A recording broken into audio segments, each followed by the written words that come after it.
அறை முழுதும் ஆட்கொண்டிருந்த அந்த அடர்ந்த அமைதியில் அவனது வெப்பமான மூச்சு காற்று அனாயாவின் பதற்றமான கழுத்தில் பட்டபோது அவளுள் இருந்த வெறுப்பும் கோபமும் மணல் கோபுரமாக சரிந்தன. ஆபித் கானின் அடர் விழி சுடரில் புரிந்து கொள்ள முடியாத ஏதோ ஒரு ரகசியம் ஒளிந்திருந்தது. அதுவரை அனாயாவால் அவனை கணிக்கவே முடியவில்லை. அவன் தன் விரல்களால் அவளது முகத்தை மென்மையாக ஏந்தி தன் வசப்படுத்திய போது அனாயாவின் இதயம் காய்ந்த சருகென நடுங்கியது. இது அவனது திட்டமிட்ட சூழ்ச்சியா அல்லது உயிரை தொடும் காதலா? நீ சண்டை போடும் போதும் கோபப்படும் போதும் தான் மிகவும் அழகாக இருக்கிறாய். இந்த ஆபித் கான் அகில உலகத்திலும் உன்னை கவனிப்பதற்காக மட்டுமே தன்னை உன்னிடம் ஒப்படைத்து விட்டான் என்றான் அவன் வசீகரமான புன்னகையுடன். அவனது குரலில் இருந்த மயக்கும் இனிமை அனாயாவின் நரம்புகளில் மீட்டிய சங்கீதம் போல இறங்கியது. நேற்று வரை அவளுக்கு மிக பெரிய சோதனையாகவும் அகந்தையின் வடிவமாகவும் தெரிந்தவன் இன்று அவளது நெற்றியில் இதழ் பதித்து தன் பேரரசின் அரசியாக அறிவிக்கிறான். ஆனால் சில நாட்களுக்கு முன்பு நிலைமையே வேறு. காலை நேரத்து பரபரப்பில் இயங்கிக் கொண்டிருந்தது கான் குரூப் ஆஃப் இண்டஸ்ட்ரீஸ் அலுவலகம். மிஸ் அனாயா, நான் இந்த கான் குழுமத்தின் அதிபர், நீங்கள் அல்ல. என் அனுமதியின்றி அந்த முக்கிய கூட்டத்தை ரத்து செய்ய உங்களுக்கு எவ்வளவு தைரியம்? ஆபித் கானின் கோபம் உச்சத்தில் இருந்தது. அவனது குரல் அலுவலகத்தின் ஒவ்வொரு மூலையிலும் எதிரொலித்தது. மன்னியுங்கள் சார், காலை 8 மணி வரை நீங்கள் உறங்கிக் கொண்டிருந்தீர்கள். அதான் என்று அனாயா மெல்லிய குரலில் முணுமுணுத்தாள். வாயை மூடுங்கள், நீங்கள் என் செயலாளர், என் மனைவியாக மாற முயற்சிக்காதீர்கள் என்று அவன் எல்லார் முன்னிலையிலும் உரக்க கூறி அவமானப்படுத்திய போது அனாயாவின் கண்கள் கலங்கின. சுற்றி இருந்த ஊழியர்கள் சிலர் அனுதாபத்தோடும் மகக், ஹீனா, சாதியா போன்ற சிலர் கேலியான சிரிப்போடும் அவளை பார்த்தனர். குடும்ப வறுமையாலும் அண்ணன் குடும்பத்தின் நெருக்கடியாலும் இந்த வேலையை சகித்து கொண்டிருந்தவளுக்கு இன்று சுயமரியாதை மேலெழுந்தது. தன்னை பற்றியும் தன் நேர்மையை பற்றியும் சிறிதும் சிந்திக்காத அந்த அகந்தை பிடித்த மேலதிகாரியின் முன்னால் இனி ஒரு கணமும் நிற்கக்கூடாது என முடிவெடுத்தாள். உடனே தன் ராஜினாமா கடிதத்தை மேஜை மீது வைத்துவிட்டு கண்ணீரை துடைத்து கொண்டே வெளியேறினாள். அன்று மாலை வீட்டிற்கு வந்த ஆபிதை அவனது பாட்டி நுஸ்ரத் பேகம் கண்டித்தார். ஏழையின் சாபத்தை வாங்காதே ஆபித். ஒரு சிறிய தவறுக்காக ஒரு பெண்ணின் வாழ்வாதாரத்தை பறிப்பது நியாயமல்ல. அந்த பெண்ணை மீண்டும் வேலைக்கு அலை என்று அறிவுறுத்தினார். பாட்டியின் வற்புறுத்தலாலும் மனதில் எழுந்த ஏதோ ஒரு இனம் புரியாத உணர்வாலும் அனாயாவின் வீட்டிற்கு அவன் நேரில் சென்றான். அங்கே கதவை திறந்த ஒரு சிறிய சிறுவன் அவனை பார்த்து முகம் சுளித்தான். கெட்ட அங்கிள் என்று கத்தினான் அந்த சிறுவன். ஆபித் ஆச்சரியத்துடன் சிரித்து கொண்டே, நான் ஏன் உனக்கு கெட்டவனா தெரிந்தேன் என்றான். ஏன்னா உங்களால தான் என் அம்மா அலறாங்க, நீங்க கெட்ட அங்கிள் என்று அந்த 3 வயது சிறுவன் மிகாயில் கத்தினான். அம்மா என்ற வார்த்தையை கேட்டதும் ஆபித் ஒரு கணம் திகைத்து நின்றான். அத்தனை இளம் வயதில் இருக்கும் அனாயாவிற்கு திருமணம் ஆகிவிட்டதா என்ற கேள்வி அவனுள் எழுந்தது. அப்போது வீட்டிற்குள் இருந்து பதற்றத்துடன் ஓடி வந்த அனாயா வாசலில் ஆபித் நிற்பதை கண்டு அதிர்ந்தாள். கம்பீரமான அவனது பார்வைக்கு முன்னால் அனாயா தன் அச்சத்தை மறைத்து சுய மரியாதையை விட்டு கொடுக்காமல் நிமிர்ந்து நின்றாள். இருவரின் விழிகளும் சந்தித்து கொண்ட அந்த நொடியில் ஒரு புதிய புயல் உருவாக தொடங்கியது. அடுத்த நாள் காலை கான் குரூப் அலுவலகமே பரபரப்பில் மூழ்கி இருந்தது. அனாயாவை தன் கேபினுக்கு அழைத்த ஆபித் கான் தன் அதிகாரத்தை காட்ட தவறவில்லை. இந்த கான் குழுமத்தின் முதலாளி நான் மட்டுமே. என் அலுவலகத்தில் என் பேச்சை மட்டும்தான் கேட்க வேண்டும். வேறு யாருடைய உத்தரவும் இங்கு செல்லாது. உடனே என் கேபின் அறைக்கு வாருங்கள் என்று முழு அலுவலகமும் கேட்கும் வகையில் கட்டளையிட்டு சென்றான். அவமானத்தால் முகம் சிவக்க கேபினுக்குள் நுழைந்த அனாயா தன் கைகளை கட்டிக்கொண்டு அமைதியாக நின்றாள். மன்னியுங்கள் சார், காலை 8 மணிக்கு நீங்கள் தூங்கிக் கொண்டிருப்பதாக கூறியதால் கூட்டத்தில் பங்கேற்க விரும்பவில்லை என்று நினைத்து விட்டேன். என் அவசரத்தால் இவ்வளவு பெரிய இழப்பு வரும் என்று நான் எதிர்பார்க்கவில்லை. இனிமேல் என் தனிப்பட்ட விஷயங்களில் நீங்கள் தலையிடக்கூடாது. நான் என்ன சொல்கிறேனோ அதை மட்டும் செய்ய வேண்டும் என்று ஆபித் ஆள்காட்டி விரலை உயர்த்தி எச்சரித்தான். நாட்கணக்கில் அவனது கசப்பான சுபாவத்தையும் கோபத்தையும் பொறுத்து கொண்டிருந்த அனாயாவின் பொறுமை எல்லை கடந்தது. போதும், நிறுத்துங்கள் என்று அனாயா சத்தமிட்டாள். மேஜை மீதிருந்த கோப்பை எடுத்து படீரென அடித்தாள். எவ்வளவு நேரம்தான் பேசிக்கொண்டே இருப்பீர்கள்? நீங்கள் பணக்காரர் என்பதால் மற்றவர்களை புழு பூச்சியாக நினைக்கிறீர்களா? 8:30 மணிக்கு கூட்டம் என்றால் 8 மணிக்கு எழுந்திருக்க வேண்டாமா? அதை விட்டுவிட்டு என் மீது பழியை போட்டு பேசுகிறீர்களே, உங்களுக்கு மூளையே இல்லையா என்று ஆத்திரத்தில் பொங்கி எழுந்தாள். ஆபித் கான் அதிர்ந்து போனான். அவனது அச்சுறுத்தலான தோற்றத்தைக் கண்டு இதுவரை அனைவரும் அஞ்சி நடுங்கி இருக்கிறார்கள். ஆனால் அவனுக்கு முன்னால் நின்று இப்படி ஒரு பெண் நேருக்கு நேர் சவாலிட்டு பேசுவதை அவனால் நம்பவே முடியவில்லை. இப்போதே ராஜினாமா செய்கிறேன், என் உயிரே போனாலும் சுய மரியாதையை விட்டுத்தர மாட்டேன் என்று கூறிவிட்டு புறப்பட தயாரானால் அனாயா. ஆபித் ஆத்திரத்தின் உச்சத்திற்கே சென்று பாய்ந்து வந்து அவளது கையை பற்றி தன் பக்கம் இழுத்தான். இனி ஒரு வார்த்தை பேசினாய், அவ்வளவுதான், வெளியே போ, இனி என் கண்ணிலேயே படாதே என்று கத்தினான். வீட்டிற்கு திரும்பும் வழியில் ஆட்டோவில் அமர்ந்து கண்ணீர் விட்டு அழுதாள் அனாயா. தன் வறுமையையும் வேலையில்லாத நிலையை நினைத்தும் வருந்தினாலும் அந்த அகந்தை பிடித்தவனிடம் இருந்து தப்பித்ததே போதும் என்ற நிம்மதியும் அவளுக்கு இருந்தது. வீட்டில் அவளுக்கு ஒரே ஆறுதலாக இருந்தது அவளது அண்ணன் மகனான 3 வயது சிறுவன் மிகாயில் மட்டுமே. அவன் அனாயாவை மிகவும் நேசித்தான். அன்போடு சின்ன அம்மா என்றுதான் அழைப்பான். அவனுடன் விளையாடுவதில்தான் அனாயா தன் கவலைகள் அனைத்தையும் மறப்பாள். அன்று இரவு ஆபித்தின் இல்லத்தில் பாட்டி நுஸ்ரத் பேகம் உணவருந்தும் போது அவனிடம் பேசினார். ஆபித், கோபத்தில் ஒரு பெண்ணின் வாழ்வாதாரத்தை பறிப்பது நல்லதல்ல. உடனடியாக அவளுக்கு போன் செய்து மீண்டும் வேலைக்கு வர சொல் என்று கண்டிப்புடன் கூறினார். பாட்டியின் சொல்லை தட்ட முடியாமல் ஆபித் அரை மனதுடன் அனாயாவின் எண்ணிற்கு அழைத்தான். அங்கே அனாயா அறைக்கு வெளியே சென்றிருந்த நேரத்தில் மேஜை மீது ஒலித்த போனை சிறுவன் மிகாயில் ஆர்வத்துடன் எடுத்தான். மிஸ் அனாயா, நான் பேசுவது கேட்க என்று கம்பீரமான குரலில் ஆபித் கேட்க போனை காதில் வைத்திருந்த மிகாயில் கோபமாக, கெட்ட அங்கிள், நீங்க தானே அது? என் அம்மாவிடம் பேசாதே, அவங்களை இனிமேல் திட்டாதே என்று மழலை குரலில் கத்தினான். அம்மா என்ற வார்த்தையை கேட்டதும் ஆபித் அதிர்ச்சியில் திகைத்து போனான். அனாயாவிற்கு திருமணமாகிவிட்டதா? இவ்வளவு சிறிய வயதில் குழந்தையும் இருக்கிறதா என்று புரியாமல் குழம்பி போனான். அடுத்த 2-3 நாட்களில் அனாயா பல இடங்களில் முயற்சி செய்தும் அவளுக்கு உடனடியாக எந்த வேலையும் கிடைக்கவில்லை.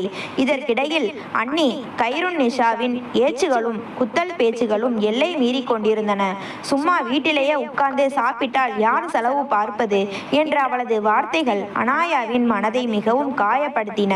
தனக்கான ஒரு நல்ல வேலையை தேடி தவிக்கும் சூழ்நிலைக்கு தள்ளப்பட்டாள். ஒரு நாள் மாலை மன அழுத்தத்தை குறைப்பதற்காக அனாயா அருகில் இருந்த ஒரு பெரிய வணிக வளாகத்திற்கு போயிருந்தாள். லிப்டை விட்டு கீழே இறங்கி வெளியே செல்ல முயன்ற போது எதிரே கம்பீரமான உடை அணிந்து தன் நண்பர்கள் ஃபைசான் மற்றும் எக்தேசாமுடன் உள்ளே நுழைந்து கொண்டிருந்த ஆபித் கானை கண்டாள். அவனை கண்டதுமே அனாயாவின் மனதிற்குள் அடக்கி வைத்திருந்த ஆத்திரமும் வெறுப்பும் மீண்டும் பொங்கி எழுந்தன. தன் கோபத்தையும் தீராத மன உளைச்சலையும் தீர்த்து கொள்ள இதுவே சரியான சந்தர்ப்பம் என நினைத்தாள். வேண்டுமென்றே வேறு பக்கம் பார்ப்பது போல நடித்து வேகமாக நடந்து சென்று ஆபித் கான் மீது பலமாக மோதினாள். திடீர் மோதலால் நிலை குலைந்த அவளை ஆபித் தாங்கி பிடிக்க முயன்றான். ஆனால் அவனது கரங்களை தட்டிவிட்டு அனாயா வேண்டுமென்றே தரையில் விழுந்தாள். பணக்கார திமிரா உங்களுக்கு?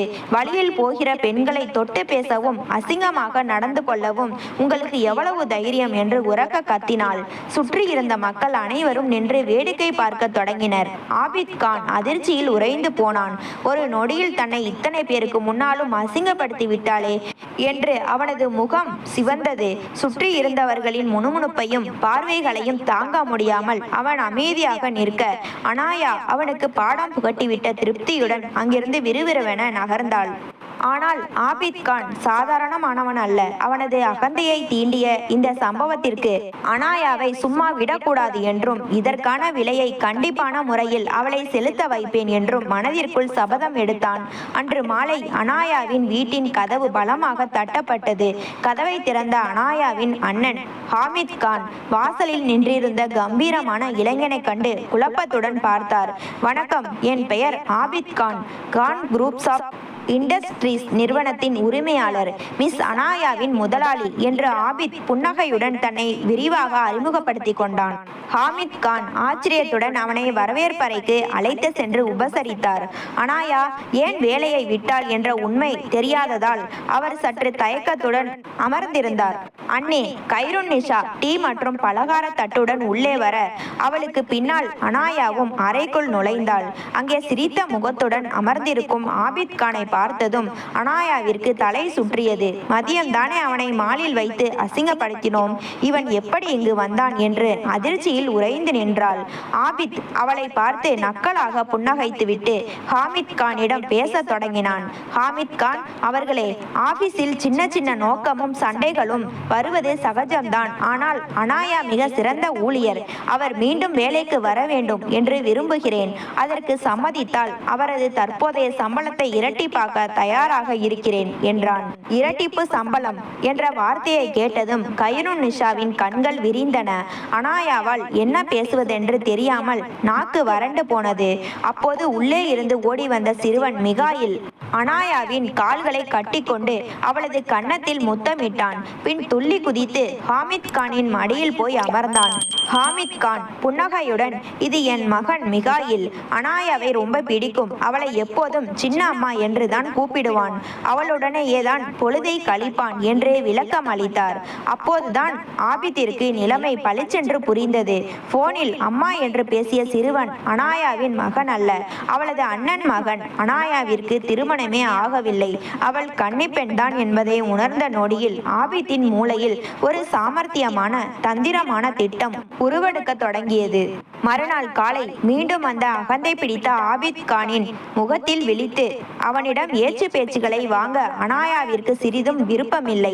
அதனால் அந்த வேலையிலிருந்து நிரந்தரமாக தப்பிக்க ஒரு பாய்மை திட்டத்தை தீட்டினாள். நேராக தன் அண்ணன் ஹாமித் கானிடம் சென்று கண்களில் கண்ணீர் வரவழைத்து கொண்டு பொய் சொன்னாள். அண்ணே, என் முதலாளி ஆபித் கானின் நடத்தை சரியில்லை என எப்போதும் தவறான கண்ணோட்டத்துடனேயே பார்க்கிறார். தனியாக அழைத்து அசிங்கமாக பேசுவதும் தேவையில்லாமல் தொட்டு பேச முயற்சிப்பதுமாக என்னை நரக வேதனைப்படுத்துகிறார். எனக்கு அந்த வேலை வேண்டாம் அண்ணே. தங்கையின் வார்த்தைகளை கேட்டதும் ஹாமித் கானின் ரத்தம் கொதித்தது. தங்கைக்காக எதையும் செய்ய துணியும் அவர் ஆத்திரத்துடன் நேராக கான் குரூப் அலுவலகத்திற்கு சென்றார். ஆபித்தின் கேபினுக்குள் புயலென நுழைந்து மேஜையை தட்டி சத்தமிட்டார். என்ன தைரியம் இருந்தால் என் தங்கையிடம் தவறாக நடக்க முயற்சிப்பீர்கள்? நீங்கள் எவ்வளவு பெரிய பணக்காரராக இருந்தாலும் சரி, உங்களை சும்மா விட மாட்டேன். இப்போதே காவல் நிலையத்திற்கு சென்று புகார் அளிக்கப் போகிறேன் என்று ஹாமித் கான் ஆவேசமாக கத்தினார்.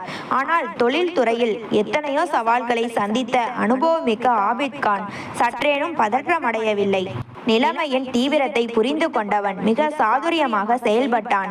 மிகவும் அமைதியாகவும் பணிவாகவும் தலை குனிந்து, மன்னியுங்கள் ஹாமித் கான் அவர்களே, தயவு செய்து என் பேச்சை கொஞ்சம் அமைதியாக கேளுங்கள் என்றான். உங்களை விளக்கம் அளிக்க சொல்லவில்லை என்று ஹாமித் கான் சீறினான். இல்லை ஹாமித் பாய், அனாயா தவறாக புரிந்து கொண்டிருக்கிறாள். நான் அவளை எந்த ஒரு தவறான எண்ணத்திலும் பார்க்கவில்லை. உண்மையிலேயே எனக்கு அவளை மிகவும் பிடித்துவிட்டது. அவள் மீது எனக்கு காதலும் மரியாதையும் இருக்கிறது. அவளை என் வாழ்க்கை துணையாக அடைவதையே நான் விரும்புகிறேன். உங்களுக்கு சம்மதம் என்றால் என் பாட்டி நுஸ்ரத் பேகத்தை அழைத்து கொண்டு இன்றே உங்கள் வீட்டிற்கு முறைப்படி பெண் கேட்க வருகிறேன் என்று மிக நிதானமாக கூறினான்.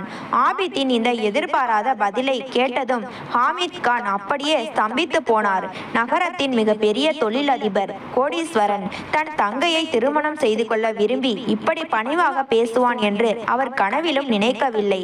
அவனது பேச்சில் இருந்த கம்பீரமும் உண்மையான தொனியும் ஹாமித் கானின் கோபத்தை மொத்தமாக கரைத்து விட்டது. வீட்டிற்கு திரும்பிய ஹாமித் கான் நடந்த விஷயங்களை அனாயாவிடம் கூறினார். அதை கேட்டதும் அனாயா அலறி துடித்தாள். இல்லை அண்ணே, இது அவனது சூழ்ச்சி. நான் அந்த அகந்தை பிடித்தவனை, அசிங்கமான குணம் கொண்டவனை ஒருபோதும் திருமணம் செய்ய மாட்டேன் என்று அழுது கூச்சலிட்டாள். ஆனால் ஹாமித் கான் அவளது பேச்சை கேட்க தயாராக இல்லை. அனாயா, நீ அவசரப்பட்டு அவசரப்பட்டு முடிவெடுக்கிறாய்? அவர் தவறானவர் என்றால் உன்னை திருமணம் செய்ய முன் வருவாரா? அவர் மிகப்பெரிய இடத்து பையன். உன்னை அரசியைப் போல வைத்து பார்த்து கொள்வார்.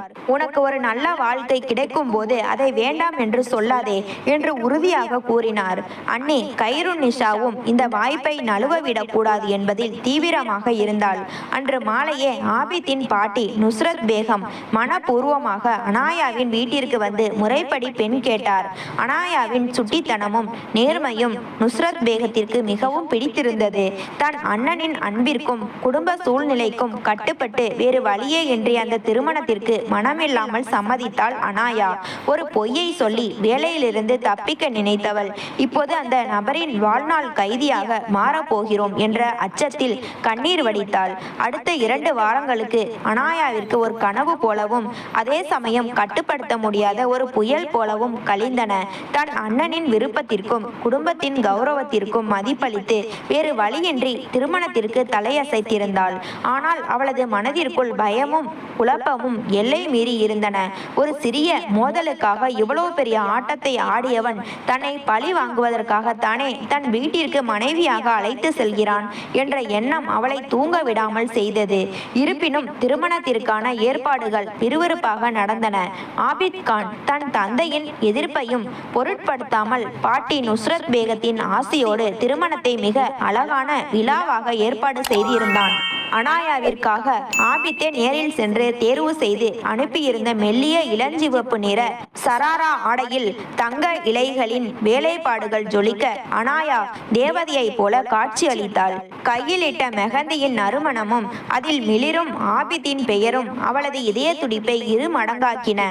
மணமேடையில் சம்மதம் என்று கேட்குமாறு கூறிய போது அனாயா தன் வாழ்க்கையின் அடுத்த கட்டத்தை இறைவனிடம் ஒப்படைத்துவிட்டு அமைதியாக சம்மதம் சொன்னாள்.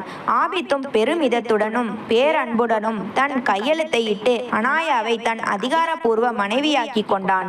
அண்ணன் ஹாமித் கானும் மனமாறிய அன்னி ஹைருன்னிஷாவும் கண்ணீர் மல்க அனாயாவை வழி அனுப்பி வைத்தனர்.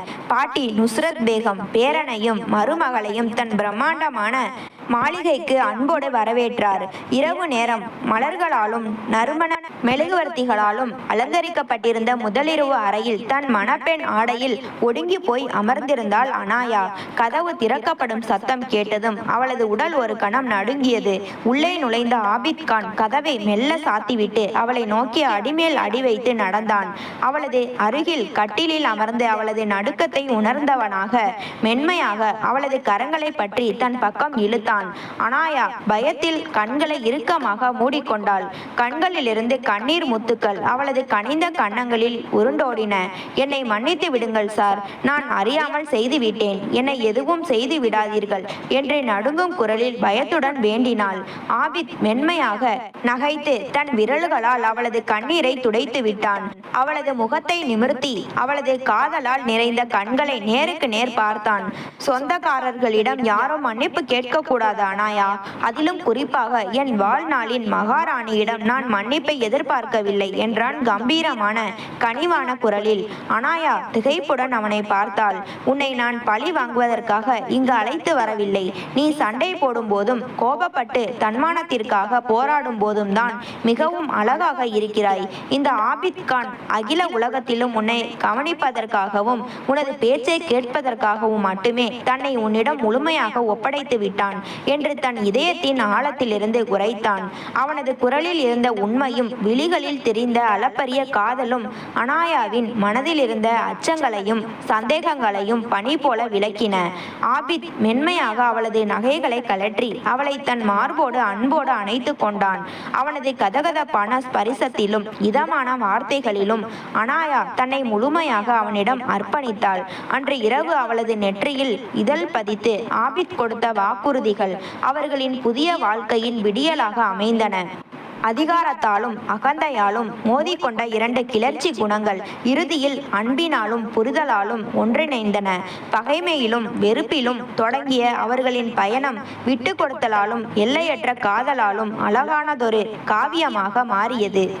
நண்பர்களே, இந்த கதை உங்களுக்கு பிடிச்சிருந்தா மறக்காம லைக், சப்ஸ்கிரைப் செய்து விடுங்கள். உங்கள் கருத்துக்களை பதிவிடுங்கள். நன்றி.